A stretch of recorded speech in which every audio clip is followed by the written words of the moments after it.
সমস্যার সমাধান কি করে হবে? মানুষ যখন মুখ্যমন্ত্রীকে 2011 সালে ভোট দিয়ে যখন সরকারে এনেছিল, তারপরে মুখ্যমন্ত্রী মমতা ব্যানার্জি সরকারে থাকার জন্য এত সন্ত্রাস করছে, এত বিরোধী দলের ওপর মারধর করছে। আজ তৃণমূল কংগ্রেস যদি মানুষের জন্য কাজ করতো, তাহলে এত সন্ত্রাস, ভোট লুট, মারধর, পুলিশকে ব্যবহার করে থাকার জন্য ওনারা এতটা হতো না। কিন্তু আজকে আমরা কি দেখলাম? আজকে ক্লাবে ক্লাবে দেখছি 1,10,000 টাকা করে উনি নেতাজি ইন্ডোর স্টেডিয়ামে চিৎকার করে বললেন 80, 90, 1,10,000। আমরা সেটা বুঝলাম 1,10,000 টাকা করে আপনি দিচ্ছেন ক্লাবে ক্লাবে দুর্গাপুজোর জন্য। কিন্তু আমার বক্তব্য হচ্ছে আজকে কর্পোরেশনের হাল বেহাল। কলকাতার রাস্তাঘাটের অবস্থা খুবই খারাপ। সামান্য 1 ঘন্টা 2 ঘন্টা বৃষ্টি হলেই কোমর অবধি জল জমে যাচ্ছে। মানে দীঘার অনুভব আমরা কলকাতাতে করতে পারছি। ভ্যানিশ হয়ে গেছে। যে মুখ্যমন্ত্রী মমতা ব্যানার্জি বলছিলেন আজ থেকে কিছুদিন আগে, সরকারে আসার আগে, যে আমরা কলকাতাকে লন্ডন বানাবো, কলকাতা এখন কি হয়ে গেছে? ভ্যানিশ হয়ে গেছে। চারিদিকে নোংরা জল, যেখানে ছাত্রছাত্রীরা তাদের পরীক্ষা আছে, স্কুলে পরীক্ষা দিতে যেতে পারছে না, রাস্তাঘাটের অবস্থা পুরো বেহাল হয়ে রয়েছে। আর 1,10,000 টাকা করে আজকে ক্লাবে ক্লাবে দিচ্ছে। কিন্তু সরকারি হসপিটালের অবস্থা আপনি গিয়ে দেখুন না, একটু সরকারি স্কুলের অবস্থা গিয়ে দেখুন না, আপনি কি অবস্থা করে রেখে দিয়েছেন। নির্লজ্জ মুখ্যমন্ত্রী, একজন বেহায়া মুখ্যমন্ত্রী, শুধু মানুষকে পয়সা দিয়ে ভাবছে ব্যবহার করব, তাদের ভোট। আগে তো রিগিং করতো, এখন তো আগামী 2026 নির্বাচনে কেন্দ্র বাহিনী থাকবে, ভোট রিগিং তো করতে পারবেন না, তার জন্য পয়সা দিয়ে দিয়ে মানুষকে কিনছে এখন। আচ্ছা, মানুষকে কিনছে বলছে, অন্যদিকে কি এই যে পয়সা দিয়ে কি ঠাকুরকে মানে বাঙালি আবেগ তো নষ্ট করছে? পয়সা দেয় মানে একটা পুজো কমিটিকে পয়সা দিয়ে 10 লাখ টাকা পুজো দিয়ে 1 লাখ, সেটাই তো হচ্ছে বক্তব্য। আপনি দেখুন, মানুষ ভালোবেসে দুর্গা পুজোতে অনেক চাঁদা দেয়, আমরাও দিই, আমাদের পাড়াতেও আমাদের বাড়িতেও বিল কেটে কেটে যায়। সে বিভিন্ন রাজনৈতিক দলের লোকেরা থাকে, তারা নিজের পুজো কমিটির পক্ষ থেকে আমাদের বাড়িতে আসেন, তারা একটা চাঁদা কেটে আমাদের কাছে দিয়ে যায়, আমরা সেটা দেওয়ার চেষ্টা করি। কিন্তু আমার বক্তব্য হচ্ছে, একটা সরকারি টাকা, যেটা তুমি সেই টাকাটা হসপিটালে ব্যবহার করো, সরকারি স্কুলে ব্যবহার করো, সেটা তুমি করছো না। সেখানে তুমি একটা ক্লাবে ক্লাবে গিয়ে 1,10,000 টাকা করে দিচ্ছ, মানুষ ভাবছে ওটাতেই খুশি হয়ে যাবে।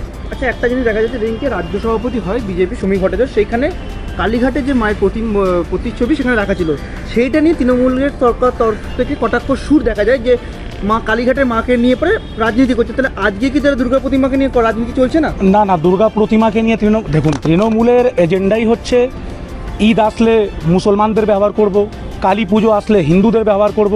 এই করে করে ওনারা এতদিন, মানে মুখ্যমন্ত্রী মমতা ব্যানার্জি নিজের গদিতে বসেছিলেন। এখন তো মানুষ বুঝে গেছেন, আজ বাঙালি বাঙালি বলে ওনাকে গলা ফাটাতে হচ্ছে।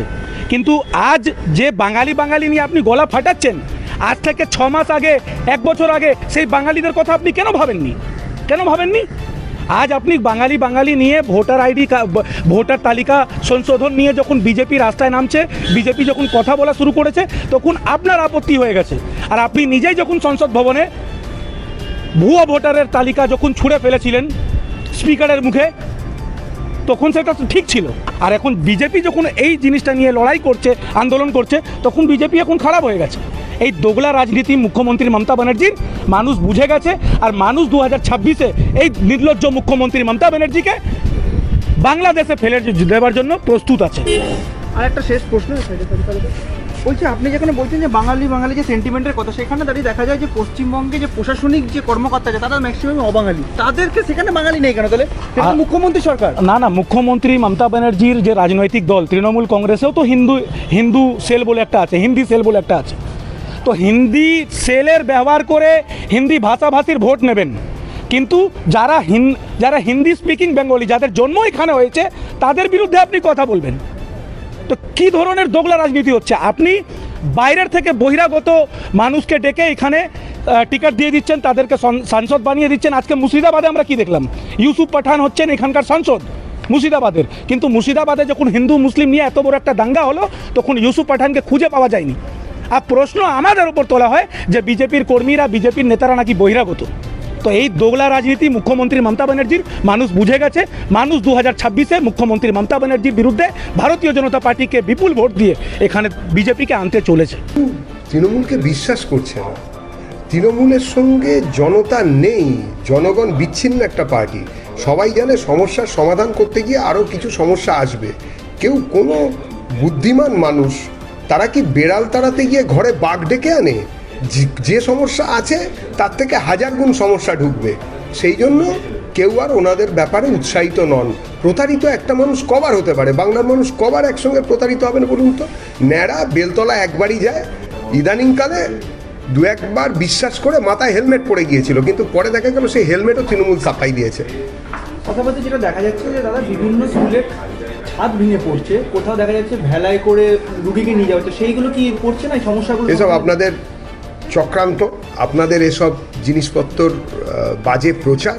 তৃণমূল কংগ্রেস নামক যে দলটি, তারা এগিয়ে বাংলা চালাচ্ছেন। তারা জানেন মাখনের মতন রাস্তা, চকচকে আলো, কি জানো, ঝকঝকে রাস্তা, চকচকে আলো, সবাই বলছে দিদিমণি ভালো। এটা এখন সবাইকে গিয়ে ঘরে ঘরে বোঝানো হচ্ছে আপনাদের মিডিয়ার লোকেদের দায়িত্ব। কেন করছেন? আপনাদের সাহস তো কম নয়। একটু পরে গাড়িতে গাঁজা পাবে, ভালো লাগবে তখন।